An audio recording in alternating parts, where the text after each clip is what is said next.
Musim tengkujuh yang saban tahun melanda Kelantan bukan sekadar membawa cabaran dari segi banjir dan pemindahan penduduk, malah terdapat satu ancaman yang sering dipandang ringan, iaitu bahaya elektrik dalam kawasan yang dinaiki air. Wartawan Nur Alia Ramli ada laporannya.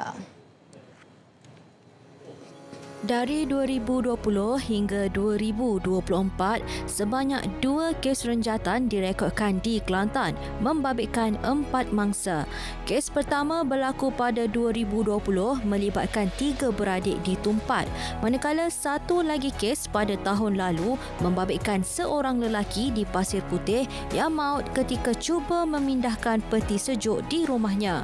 Penolong pengarah bahagian penyiasatan kebakaran Jabatan Bomba dan Penyelamat JBPM Kelantan, Nurul Alfi Syahrin Muhammad Zaki menegaskan, walaupun jumlah kes dilihat kecil, namun ia tetap menjadi ancaman utama ketika banjir. Ketua keluarga ataupun orang dewasa di rumah itu seharusnya memastikan sebelum meninggalkan rumah, selain daripada pintu tingkap, maksudnya dari segi keselamatan rumah tu dikunci dan pastikan selamat, tetapi peralatan elektrik yang digunakan di rumah itu pun kena kita tutup lah. Bila tak guna, kita tak tahu bila seisi rumah tu akan kembali semula selepas daripada pasca banjir. Tapi kalau seelok-eloknya tutup dahulu suhu utama bagi memastikan tiada lagi arus elektrik mengalir di dalam rumah tersebut. Menyedari risiko itu, Kelantan FM tampil ke depan untuk meningkatkan kesedaran pendengar.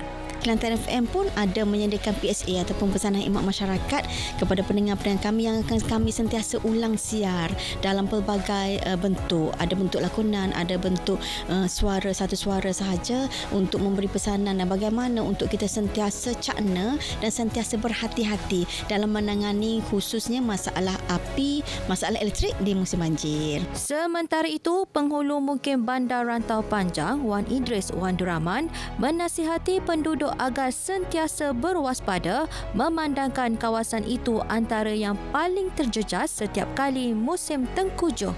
Mintalah semua anak mukim ni berjaga-jaga, terutama sekali berkaitan dengan elektrik lah. Elektrik tu tak kira lah elektrik di jalan ke di rumah ke. Kalau nampak air tu kau meningkat, kita tutup switch besar lah. Tutup switch besar tu kita cedek lah liling apa tu kita cedek. Lepas tu apa kita tak say apa hak berlaku lepas dah tu